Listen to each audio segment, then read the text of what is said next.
আসসালামু আলাইকুম। সবাইকে স্বাগত জানাচ্ছি আমার দেশ স্পেশাল নিউজে। সঙ্গে আছি আমি মাহবুবুর রহমান ইমন। আমাদের আজকের স্পেশাল নিউজটির শিরোনাম সীমান্তে অস্ত্র পাচারের নেটওয়ার্ক, নির্বাচনে নাশকতার প্রস্তুতি। নিউজটি লিখেছেন আমাদের রাজশাহী প্রতিনিধি মঈনুদ্দিন। চলুন দর্শক, জেনে নেওয়া যাক স্পেশাল নিউজটির বিস্তারিত। দেশে অস্থিতিশীল পরিবেশ সৃষ্টি এবং আসন্ন জাতীয় সংসদ নির্বাচনকে কেন্দ্র করে রাজশাহী অঞ্চলে সীমান্ত দিয়ে অবৈধ অস্ত্র অনুপ্রবেশের তৎপরতা বেড়েছে। আইনশৃঙ্খলা বাহিনী এবং একাধিক গোয়েন্দা সূত্রের তথ্য মতে ভারতের পশ্চিমবঙ্গের কলকাতায় অবস্থানরত কয়েকজন পলাতক রাজনৈতিক নেতা ও সন্ত্রাসী এই অস্ত্র পাচার চক্রের নেপথ্যে নিয়ন্ত্রক হিসেবে কাজ করছে। তাদের নির্দেশনায় সীমান্ত জুড়ে সক্রিয় রয়েছে একটি শক্তিশালী সিন্ডিকেট। গোয়েন্দা সূত্র জানায়, পদ্মা নদী ও রাজশাহী চাঁপাইনবাবগঞ্জ সীমান্ত ঘিরে গড়ে ওঠা এই অস্ত্র চোরাচালান নেটওয়ার্কের সঙ্গে অতীতে রাজশাহী অঞ্চলের ক্ষমতাসীন আওয়ামী লীগের কয়েকজন প্রভাবশালী নেতার সংশ্লিষ্টতা ছিল। মামলা ও তদন্তের চাপে তারা ভারতে পালিয়ে গেছেন। সেখান থেকেই তারা বাংলাদেশে থাকা অনুসারী ও সহযোগীদের মাধ্যমে অস্ত্র পাচার কার্যক্রম পরিচালনা করছেন। একাধিক দায়িত্বশীল সূত্র জানায়, পরবর্তী সরকারের সময় স্থানীয় এমপি ও উপজেলা চেয়ারম্যানদের ছত্রছায়ায় যারা অস্ত্র কারবারে যুক্ত ছিল তাদের কেউ দেশে ফিরে সক্রিয় হয়েছে, কেউ বিদেশে থেকে নেটওয়ার্ক পরিচালনা করছে, আবার কেউ কারাগারের থেকেও সিন্ডিকেটের সঙ্গে যোগাযোগ রাখছে। আইন শৃঙ্খলা বাহিনীর তথ্য অনুযায়ী চাঁপাইনবাবগঞ্জের শিবগঞ্জ সীমান্ত দিয়ে সবচেয়ে বেশি আগ্নেয়াস্ত্র প্রবেশ করছে। র্যাবের একটি সূত্র জানায়, ত্রয়োদশ সংসদ নির্বাচন সামনে রেখে সহিংসতার আশঙ্কায় বিভিন্ন চক্র দেশি বিদেশি অস্ত্র মজুত করছে। এই পরিস্থিতিতে র্যাব ৫ সর্বোচ্চ সতর্ক অবস্থানে রয়েছে। এদিকে বর্ডার গার্ড বাংলাদেশ বিজিবি জানিয়েছে, অস্ত্রসহ যে কোনো অবৈধ পণ্যের অনুপ্রবেশ ঠেকাতে সীমান্তে নজরদারি জোরদার করা হয়েছে এবং গোয়েন্দা তৎপরতা অব্যাহত রয়েছে।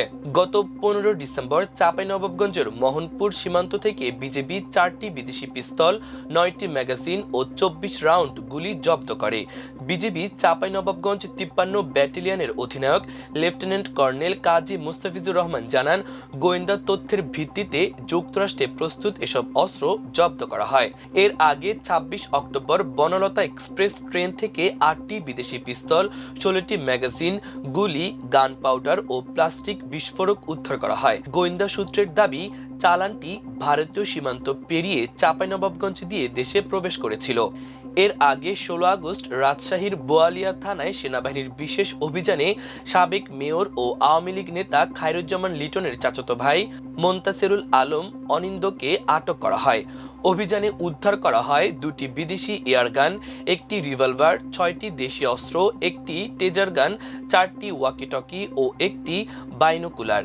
এছাড়া বিভিন্ন সময় রাজশাহী ও নওগাঁ এলাকায় সেনাবাহিনী, র্যাব ও পুলিশের অভিযানে একাধিক বিদেশি ও দেশি অস্ত্র জব্দ এবং সংশ্লিষ্টদের আটক করা হয়েছে। গোয়েন্দা সূত্র জানায়, জব্দ করা অস্ত্রের গায়ে জাপান বা ইউএস লেখা থাকলেও অধিকাংশই ভারতের বিহারের মুঙ্গেরে তৈরি। গ্রেপ্তার হওয়া বহনকারীদের স্বীকারোক্তিতে জানা গেছে, বিদেশি নাম লেখা থাকলে অস্ত্রের দাম দ্বিগুণ হয়ে যায়। এসব অস্ত্র প্রথমে পশ্চিমবঙ্গের মালদা ও মুর্শিদাবাদের বিভিন্ন এলাকায় মজুত করে পরে সীমান্ত পেরিয়ে বাংলাদেশে পাঠানো হয়।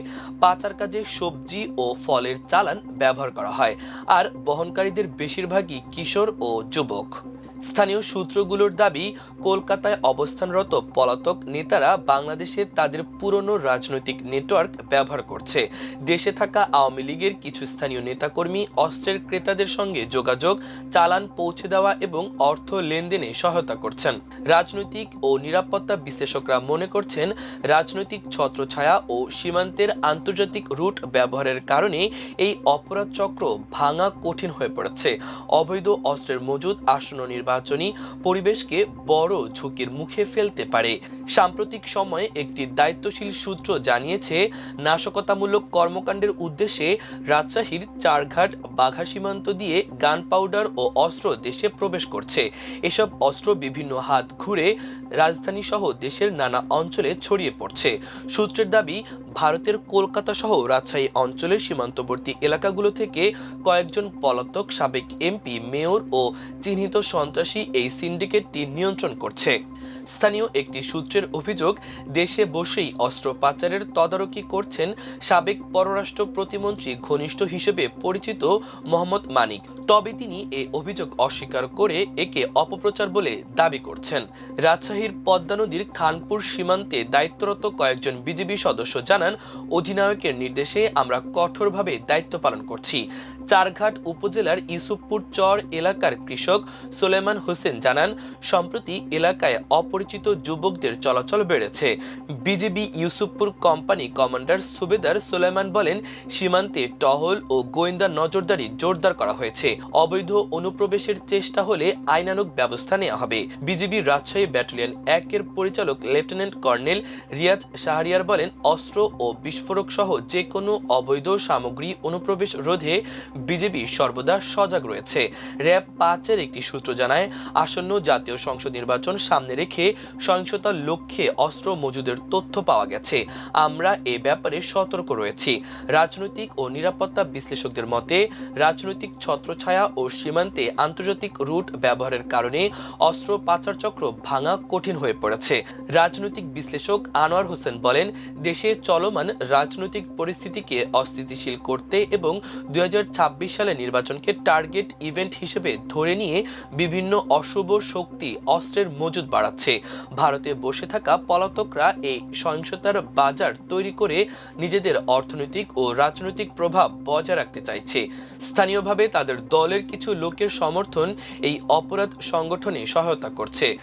রাজশাহী বিশ্ববিদ্যালয়ের রাষ্ট্রবিজ্ঞান বিভাগের অধ্যাপক ডক্টর তারেক মোহাম্মদ তৌফিকুর রহমান বলেন, অবৈধ অস্ত্রের মজুদ নির্বাচনী পরিবেশকে ঝুঁকির মুখে ফেলতে পারে।